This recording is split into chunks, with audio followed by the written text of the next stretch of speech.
Bonjour, il n'y a pas très longtemps, on m'a posé une question sur ma vidéo sur les peintures chrome et on m'a demandé si c'était valable pour la restauration et la peinture des chevaliers du zodiaque.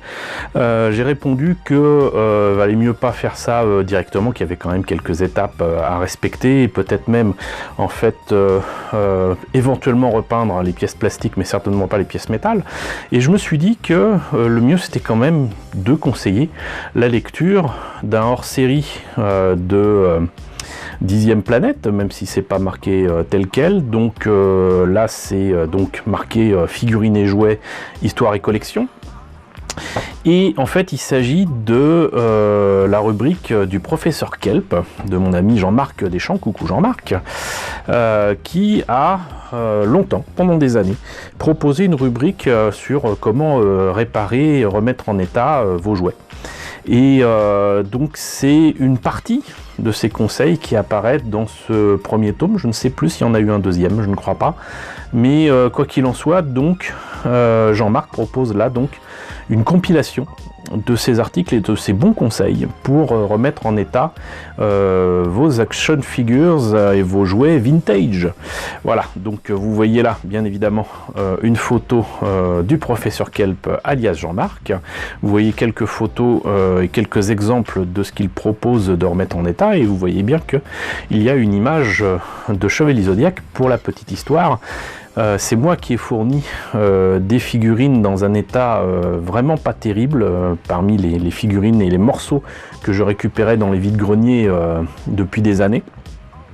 Et il m'est arrivé de fournir effectivement quelques pièces à Jean-Marc pour illustrer justement ses propos dans 10e planète, puisque pour ceux qui ne le sauraient pas, j'ai participé à ce magazine qui malheureusement n'existe plus et j'y ai fait de nombreux dossiers et articles. Donc ce bouquin, j'ai pu voir avec plaisir, justement en conseillant la lecture de ce livre, qu'il était encore disponible sur Amazon. Voilà. Donc, même s'il a quand même plus de 10 ans, apparemment, il est encore en vente. Là, vous voyez qu'à l'époque, il n'était pas vendu si cher que ça. Il était à 15,50 € et je l'ai vu exactement à ce prix-là sur Amazon. Donc, voilà, si jamais d'aventure ça vous intéressait, vous pouvez vous le fournir. Donc là il est écrit ne les jetez plus, réparez-les.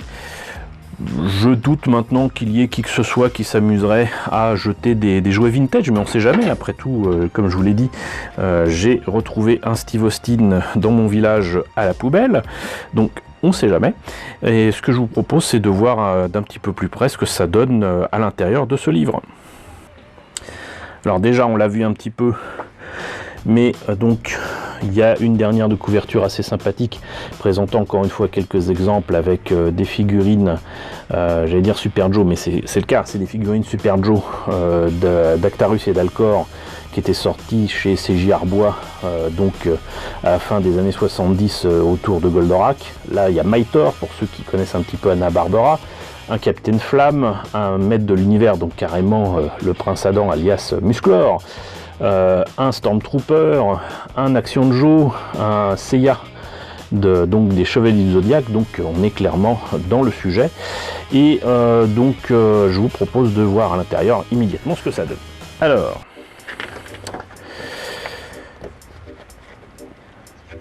quelques belles photos.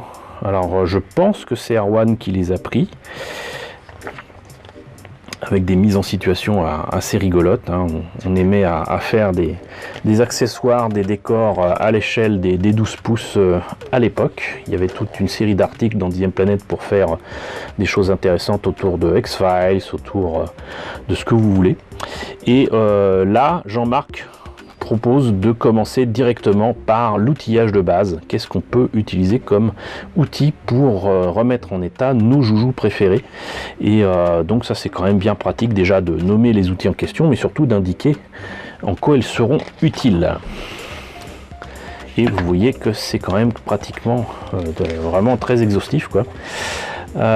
Donc là il y a des figurines Mego qui font partie de ces figurines qui malheureusement souvent nous parviennent 40, 50 ans plus tard en mauvais état. Et souvent, ce qui est en mauvais état, c'est l'élastique à l'intérieur de la figurine, ou des articulations, ou quoi. Donc là, vous voyez comment vous en sortir. Là, avec par exemple un bras de la chose, une jambe de Spider-Man, remplacement des articulations par des neuves. Donc ça peut être un bout de bois, ça peut être un bout de plastique, ça peut être beaucoup de choses.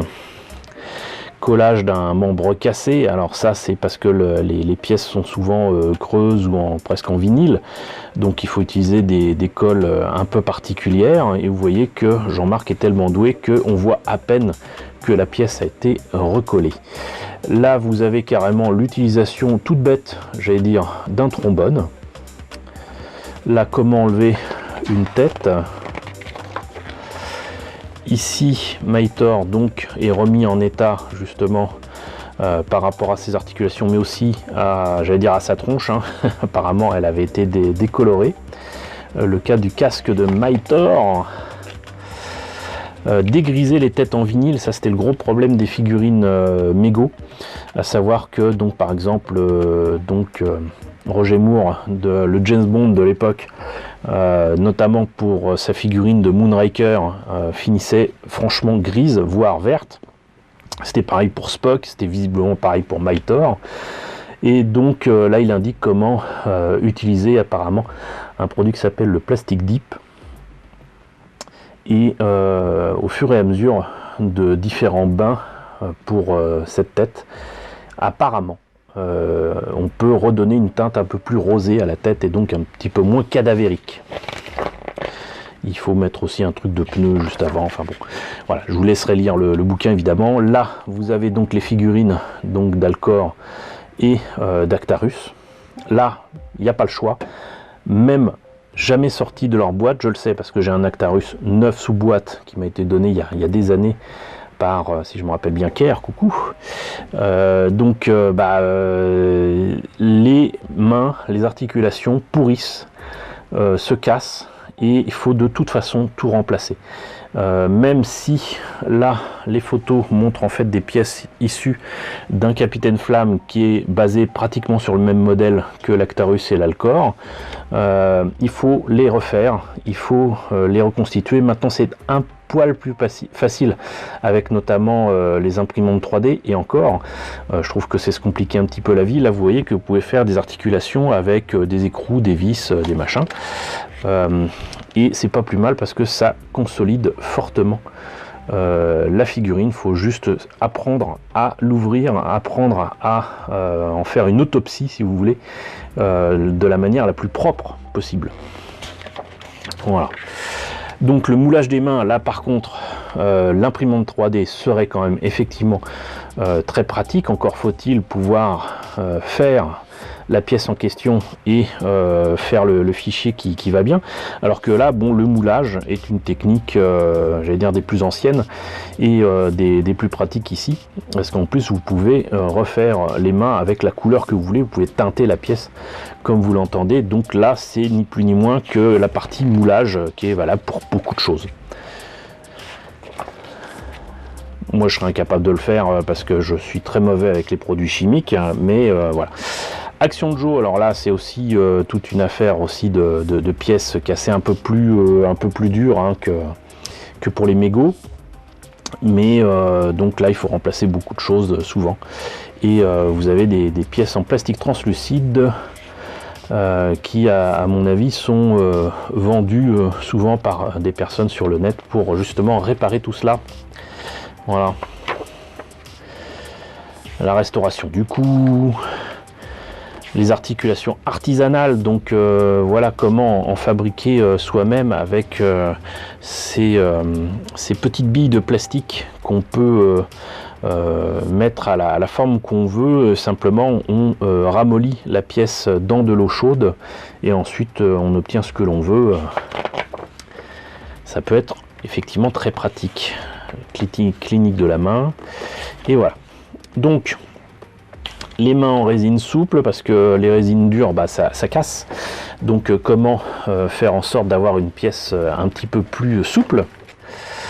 Nos actions de jeu préférées, bah, mine de rien, ils perdent leurs cheveux, donc il faut mettre du flocage dessus. Voilà.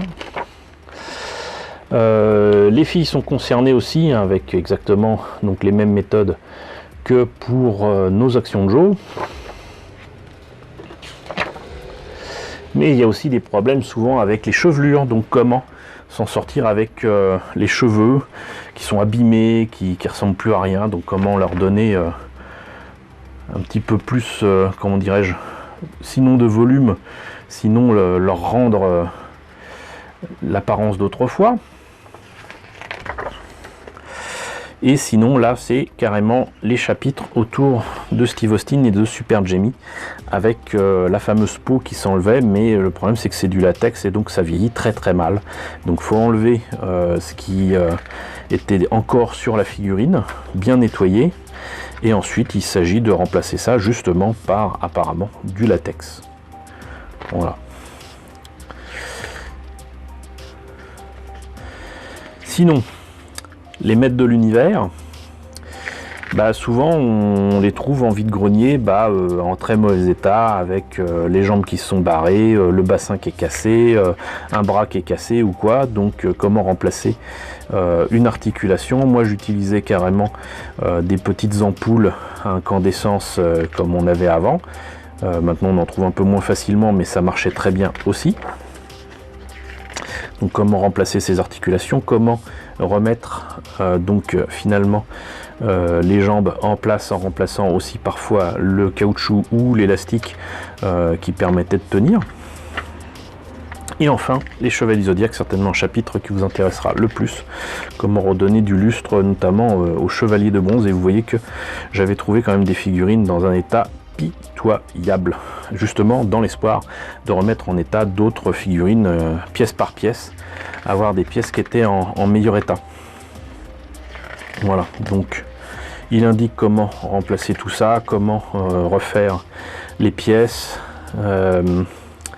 ici comment repeindre les pièces de Andromède dont la peinture s'était écaillée, les charnières, comment remettre de l'argent avec donc justement la peinture chrome, peinture à effet chrome. Alors à l'époque il y avait moins de choix que maintenant, c'est-à-dire que vraiment l'Alclad c'est ce qui s'imposait de lui-même, et sinon il y avait moyen éventuellement d'utiliser ce chrome et de mettre du vernis coloré de chez Tamiya pour obtenir ce qu'on voulait, là par exemple sur une pièce non pas des Chevaliers Zodiac mais de Winspector. Et sinon là un petit coup de polish ou je ne sais quoi pour dégraisser et enlever justement de la vilaine peinture qui avait été mise sur les pièces en métal, lui permet de retrouver son brillant et comment dirais-je, sa beauté d'antan. Dorure à la feuille, ça c'est un peu plus compliqué, donc c'est à la feuille dehors carrément. Et apparemment ça marche. Et je vais proposer d'essayer aussi les feutres Gundam Marker. Il y a aussi l'électrolyse chimique. Donc voilà, et même ça je vous avais parlé de l'aluminium autocollant. Et sinon ça c'est aussi un grand classique, c'est les jouets qui jaunissent avec le temps, notamment les Star Wars. Donc là il s'agit d'utiliser apparemment du péridrol à 35%. Une sorte d'eau oxygénée concentrée, donc qui est quand même assez dangereux. Voilà, c'est un produit chimique, donc il faut faire gaffe, il faut mettre des gants et tout. Il y a un autre produit qui a été recommandé par des amis sur Facebook il n'y a pas très longtemps, mais je ne me rappelle plus du nom. Donc voilà, on en a terminé avec ce livre. Il est chaudement recommandé si vous voulez redonner un petit peu de peps et remettre en état vos jouets à vous de votre enfance, ou des jouets que vous auriez trouvé en mauvais état en vide-grenier. Voilà, c'est le livre qu'il vous faut. Donc voilà, j'espère que ça vous a intéressé. N'hésitez pas à me dire ce que vous en pensez. N'hésitez pas à liker, n'hésitez pas à partager, c'est très important. N'hésitez pas à vous abonner si ce n'est pas déjà le cas. Coucou aux nouveaux abonnés qui nous ont rejoints dernièrement, bienvenue à vous. Coucou aux grands anciens qui me suivent depuis plus de 3 ans. Merci à tous de votre fidélité, surtout merci à tous de votre soutien. Je vous laisse avec le générique, avec les noms des personnes qui me soutiennent sur la chaîne, et je vous dis à très bientôt donc pour la présentation d'un nouveau bouquin.